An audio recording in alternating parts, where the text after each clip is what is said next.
선생님이 혹시라도 수업을 못 들은 친구나 아니면은 조금 더 헷갈리는 친구 위해서 영상 찍어주는 거니까 좀 들어보고 이해 안 되는 부분 있으면 항상 질문해요.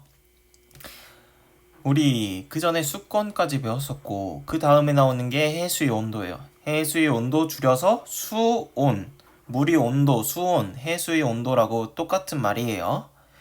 해수의 온도라고 하면은 첫 번째 생각나야 될 거 표층 수온, 두 번째 생각나야 될 거 연직 수온.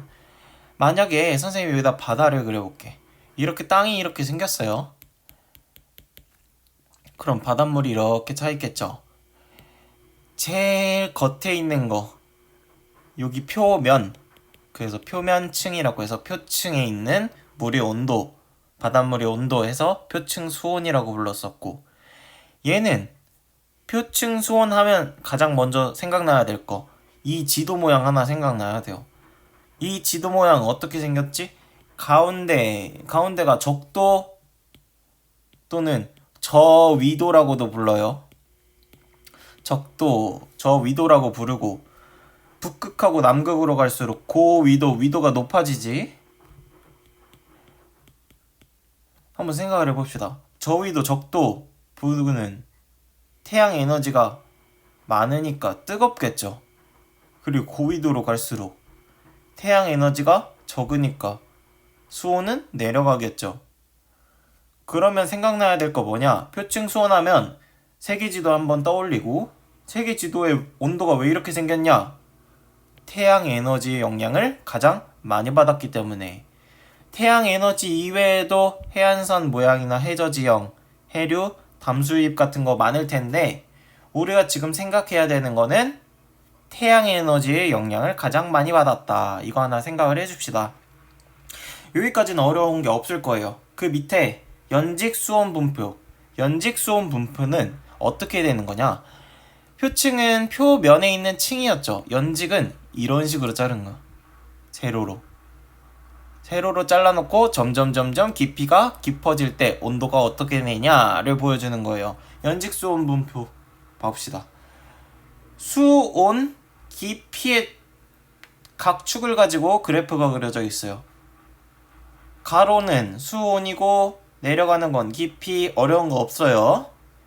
일단 생각을 해봅시다. 제일 표면 쪽에는 태양 에너지를 받았으니까 수온이 높겠지. 그러니까 여기서부터 시작을 합시다.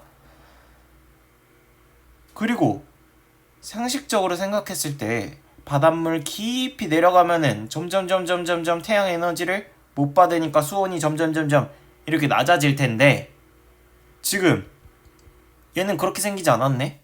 첫 번째 혼합층은 일정하게 생겼네. 그 이유는 이렇게 내려가는 이 친구를 바닷물이 막 섞어주니까, 위아래에 있는 바닷물을 막 섞어주니까 일정한 구간이 생기는 거야. 온도가 바람에 의해서 일정한 구간이 생겼다. 바람이 영향으로 해수가 잘 섞여 수온이 일정하다. 이거 이해되죠? 그럼 쭉 내려가요. 그리고 어느 순간서부터 갑자기 온도가 쭉쭉쭉쭉 내려가네. 바람 영향을 못 받는 부분이겠지. 수심이 깊어질수록 수온이 급격히 낮아진다. 이건 당연한 거겠지. 근데 얘네는 섞이지가 않아. 차가운 물 같은 경우에는 밀도가 커서 무겁고, 그리고 따뜻한 물 같은 경우에는 밀도가 작으니까 위에 떠 있는 거지. 그래서 안 섞이는 거야. 그래서 이런 층이 생기는 거예요. 다시 밀도란다. 바람이 불어서 혼합층, 일정한 수온이 생겼고, 그 밑에는 수심이 깊어질수록 수온이 낮아지는 거 생겼고, 그 밑으로 심해층이라는 거 생겨요. 심해층은 태양 에너지가 도달을 못하니까 쭉 내려가는 거겠지. 이게 전체 해수의 80%나 차지를 해요.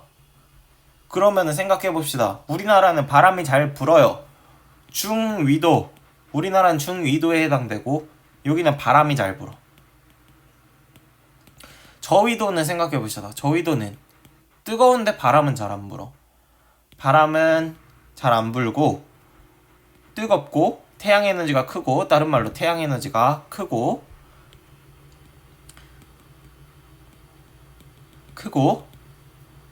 비는 많이 내려. 이 특징은 지금 관련이 없는데 이따가 나올 특징이랑 관련돼 있어서 설명을 하는 거예요. 저위도는 바람이 적고 태양 에너지는 셉니다. 고위도는 태양 에너지가 매우 낮아요. 그럼 어떻게 생기냐? 오른쪽에 해수의 층상 구조가 생기는 과정. 햇빛이 없으면 수온이 일정하게 낮음.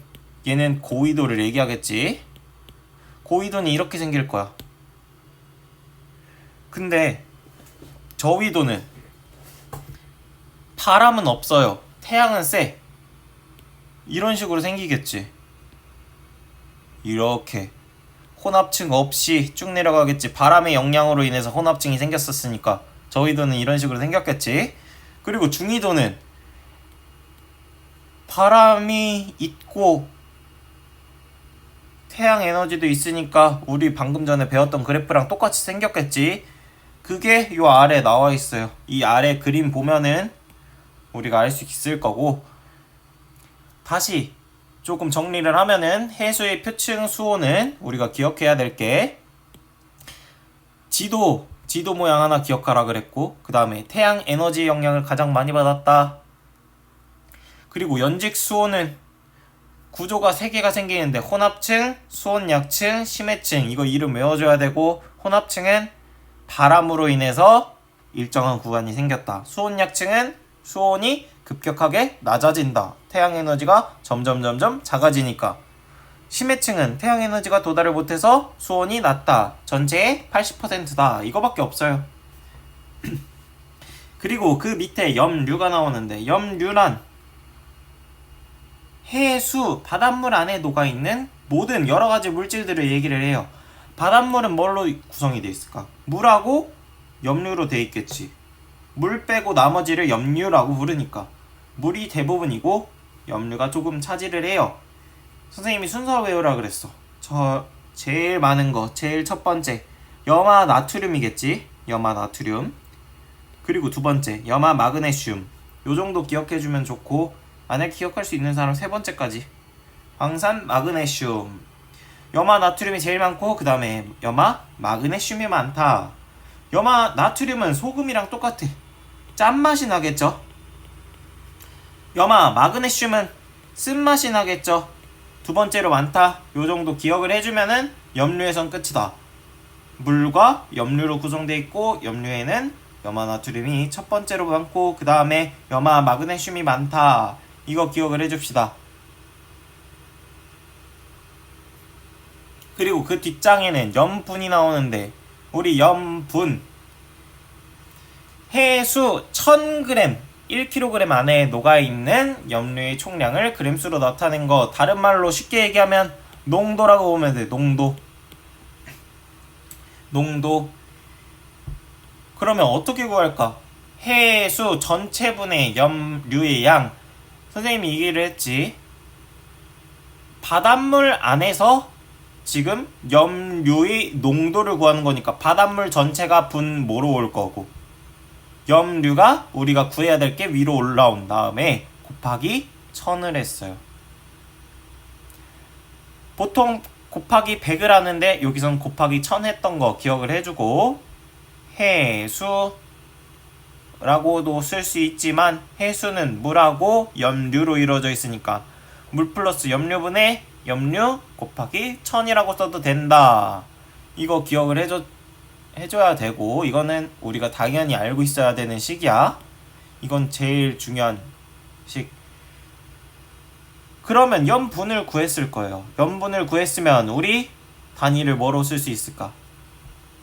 PSU, 그대로 있는 거 PSU랑 퍼밀로 나타냅니다. 퍼센트에 공 하나 붙인 거야. 1000이니까 퍼밀과 PSU로 사용을 하는데, 보통 이거를 많이 사용을 해요. PSU 기억을 해주고. 그러면은 이걸 가지고 문제도 나올 수 있겠지. 예를 들어서 물이 90g 속에 염류가 40g 녹아있다. 염분은 어떻게 될까요? 하면은 물이 90이야. 960. 염류가 40이야. 그러면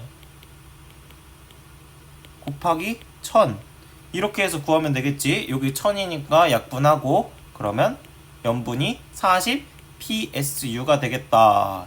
이런 문제 우리 계산할 수 있지. 그 다음에 밑으로 내려가면은 선생님이 이거는 조금 다르게 설명을 했었죠. 우리나라 지도가 있어요. 이렇게 지도가 있어. 빠르게 그려볼게. 그러면은 오른쪽은 동해라 그러고 왼쪽은 서해라고 해요. 맞지?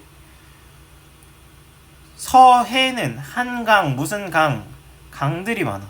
강들은 해수가 아니라 담수라고 부르는 애들이었지. 짠맛이 안 나는 일반 물이라고 했어요. 그럼 담수가 유입, 바닷물 쪽으로 들어오면은 어떻게 될까? 된장찌개에 물을 더 많이 부으면은 싱거워지지. 염분이 낮아진다고 하는 거지. 동해는 담수의 유입이 없으니까 염분이 높아졌던 거고. 이거 기억하죠? 그러면 이거 보면 우리 생각할 수 있지 않나?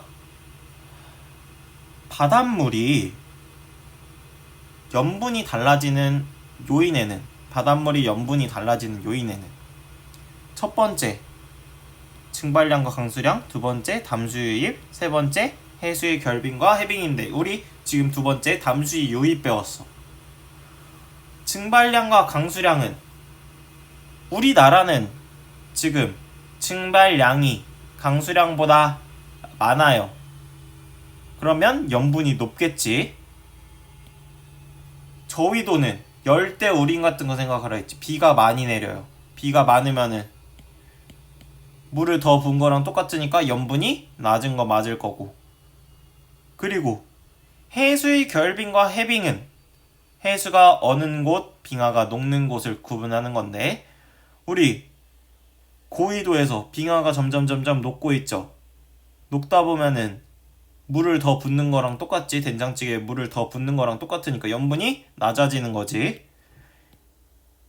이 아래에 있는 저위도, 중위도, 고위도만 비교를 할 줄 알면은 이 친구들은 다 따라 들어오는 친구들이에요.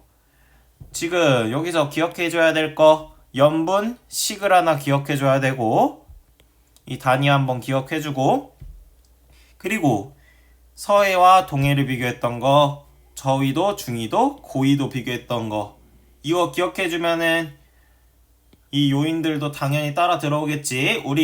우리나라 서해와 동해는 담수의 유입 설명한 거고 저위도, 중위도에서 증발량과 강수량 비교한 거고 해수의 결빙과 해빙 중에 우리 해수의 해빙이 한 거야. 빙하가 녹는 거.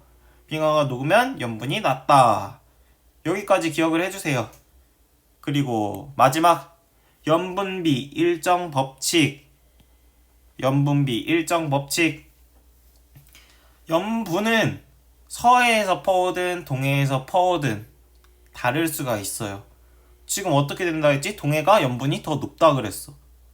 동해에서 퍼온 물이 40 PSU라고 하면은 예를 들어서 우리나라 기준으로 하면은 한 34 PSU라고 하면은 여기는 33 PSU 정도 된단 말이에요. 그러면은 지금 해수의 염분이 다르지.